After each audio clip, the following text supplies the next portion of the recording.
Pwede ba?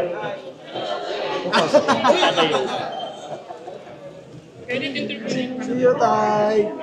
Thank you so much, Mr. Ben. Win-win for the whole Ano po, guys? win-win. Picture po, Tay.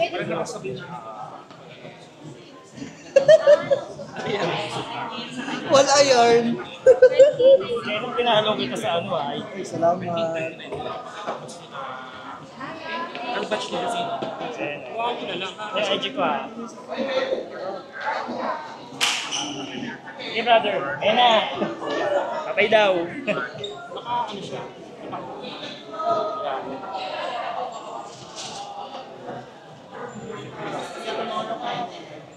See you tomorrow. Punta kayo. Yes, yes, yes. Invited kayo. Magpapalechon tayo. Charis! Wala eh, nasa Cebu yung lechon. Sa Cebu na lang.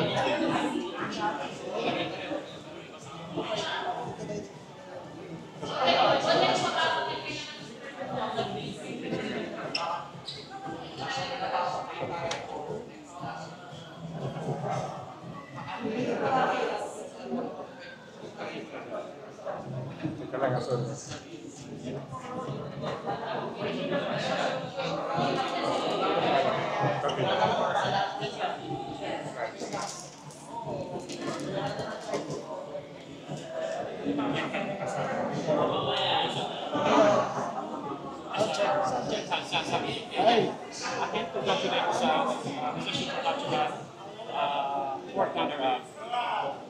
What's going to your mind when you found out you were a runner-up? proud na yun po.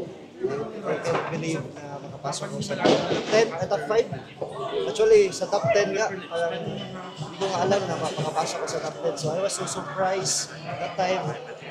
Our country announced Philippines is the winner. So that's one of the top in the finals. And yun po, sobrang thankful ako kay God kasi binigay niya ako ng magandang ending sa pageant career ko. I'm so happy all night. Even now, sobrang saya. Okay. What are your future plans and goals, both personally and professionally, after placing fourth runner-up sa Mr. Supranational? Kumbaga, what's next with What's next? As of now po, wala pa po akong future plans. I end my pageant journey na po, which is my ending in pageant. Siguro, nagawa ko na po yung lahat na pinangarap ko para sa pageant. I'm so happy na nagawa ko naman po. so meaning end of the lineup ng pageant mo? Yes. Sobrang satisfied na po ako sa nagawa ko sa pageant and sa for representing our country in the international stage. And siguro, in my future plans for my life, I will be getting my license of civil engineering. And also, siguro, di ko pa po alam eh kung About ano, showbiz? what about showbiz? Yun, isang factor din yun. Dahil opportunity na po sa atin yun kasi mas malapit tayo sa industry. But I don't know, whatever happens, I hope that it's God's plan will prevail.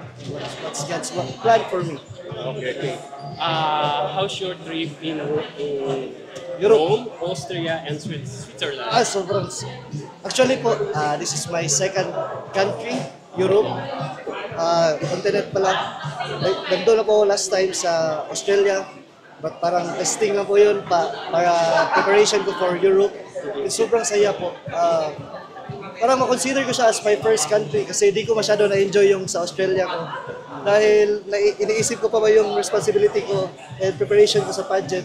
But parang after ng pageant ko, sobrang saya po. Like, sobrang pinangarap ko po dati na makasakay mo ng aeroplano. Yun. At ngayon, parang going to different countries, experiencing different places. Sobrang ganda pala ng ibang bansa. Nakahakap ako ng snow. Yun. Pangarap ko lang po yun na hindi ko inakalang makakamit ko. And even makatouch ng dandelion. Parang childhood dream come true. And parang sabi ko na, ito pala yung gift, ito yung reward after all the sacrifice and after all the efforts I did. yung answer mo doon sa yung sa parents mo, ito pa rin mo ba yun? Yes, yes. Eh, bata pa po lang ako, yun na po talaga yung pangarap ko, to build my parents their dream house. Kaya nagsisikap po ako. Wala pa po kaming magandang bahay, sa lola ko pa po yun. And still living in a squatter area, and living in a one room. And yung pangarap ko is sana someday I have my own room, sila din. Someday I know I will. Pagsikapan lang po natin, aahon din tayo. Giving a chance sa PBB, may plano ka bang maging housemate ni Kuya sa PBB? Oh, kung meron chance po, siguro yes. Kasi I think pangarap to ng lahat eh. If may chance then, let's get it. Okay, message mo sa mga sumuporta sa iyo sa pageant mo, sa journey mo nung Mr. Supranational. Message mo sa kanila. Sobrang thank you sa inyong lahat. Kayo yung naging inspirasyon ko para manalo sa or mapasok sa top 5 and gawin yung lahat ko. Kayo yung nag-drive sa akin. Sobrang hirap po na journey, to be honest. But yun yung naging drive ko to really wake up early in the morning, do my best to on every challenge segment na gawin ko yung lahat ko para sa inyo. And thank you so much. Thank you for being there all the time. And this is for you also. God bless you all. Okay, congratulations. Then pwede pakisabi ng please follow Dance. Salamat agad yun. Yeah, additional questions now. So, at any point, at which point of the competition did you feel that you were doing good? Doon sa Poland, sa Supranational, naramdaman na ba na one of the favorites? Actually, wala po unless the finals. Kasi parang, yun yung parang naging parang down sa akin during the days na hindi pa finals. Parang wala ako sa hot picks. Hindi ko nakikita yung sarili ko. Parang I feel so sad about it kasi hindi tayo napapasok sa hot picks. And I think it's important kasi para mapansin ka ng lahat. But all throughout, ginawa ko lang siyang motivation na para magpursige pa more, na gawin yung best ko when I am in stage, during closed door. Ipakita ko lang sa kanila kung sino ako, kung sino tayo as a Filipino. And parang yun yung naging way at parang winning point ko na makapasok tayo sa top 5. Sobrang ganda ng mga outfits mo. Ano yung level ng collaboration with the stylist or with the designers? Oh, yeah. Malaking tulong yung mga design talaga. Actually, sobrang thankful ko. They're very generous. They supported me for free yun lahat. And parang as a friend lang talaga na tulong. They didn't become a designer but a friend to me.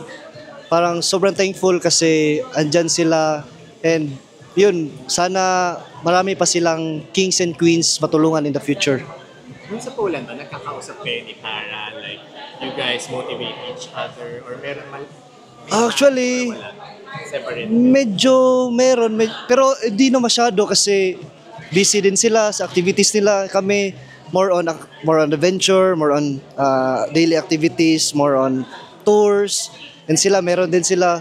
But my times doon na nagbi-meet kami like during the prelims, during their like rehearsals, doon. Pero nakachat ko naman siya like mostly every day. Anong ginagawa niyo dyan? Tapos sabihin ako ng parang nagchat-chat kami. Anong ginagawa niyo dyan? Mare yung tawag sa'yo. Anong ginawa niyo yun, Mare? Kamusta yung closed door niyo? Ano bang ginawa niyo? So may tips agad ako kung anong gagawin ko. So yun, very thankful kay Tara kasi we work as a team together. And yun, support lang kami with each other. Sabi ko, Ken and Barbie, right? Sunod na yung mga susunod pang lalaban from your batch of Mr. Pilipinas Worldwide. Anong mga tips mo sa mga next up is Kenneth yata, Marcelino, and then Kurt is also up next.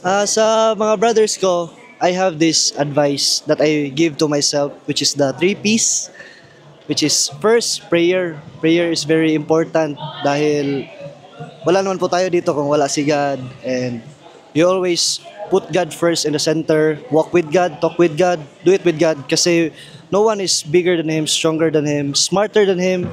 Kaya makakaya nyo dahil nandun siya. Second, I think is preparation. Very important for pageants and any other things because for me, a soldier is prepared can be very successful. And also, lastly, perform. Do everything that you prepared. Do your best when you're in stage, when you're with your brothers.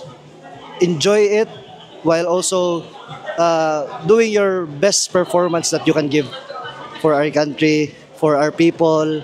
Yun, bigay nyo lang todo lahat. Mapagod man kayo, but ilaban nyo para sa bayan. Kenneth, last na lang. Kung sa 20-second statement, medyo parang naubusan ka ng oras. Yes! Ano Promise! sa isip mo after? Nasad ako kasi actually binigay sa amin yung question 1 hour before mag-start yung competition. Sabi na ito, why do you deserve to win? So, nag-isip ko paano ko ba ipasok yung 20 seconds na sagot ko. So, gusto ko kasi magpakatotoo. I want to tell them a story na ganito ako, ganyan ako. I don't want yung parang ansagot na parang sagot na parang ginawa na, parang yung ganon, prepared, templated answer. I don't want that answer. Kaya sabi ko na from the heart na lang. But may practice ako. But kinapos mo ako sa oras, kaya I'm so sad that time na parang siguro hanggang dito lang talaga ako. Hanggang top 10 lang ako. And thankful naman ako kasi sobrang parang naging na-inspire ko yung judges and nakuha ko yung loob nila and binigyan nila ako ng chance makapagsalita sa top 5. Kaya doon, medyo na-happy ako after that. Talagang nagulat. Oo, nagulat ako kasi first patinawag, Philippines. So, what? I didn't even like answer like completely. Hindi ako masyadong naging confident doon kasi na-pressure ako sa time, 20 seconds. So, parang ang hirap. Paano kaya ipasok yung 20 seconds sa sagot na makuha ko yung loob nila. But yun, I think being authentic, having the story on my answer, yun yung naging way na makuha ko yung loob nila. Thank you. Thank you so much. See you tomorrow. See you tomorrow. More interview tomorrow.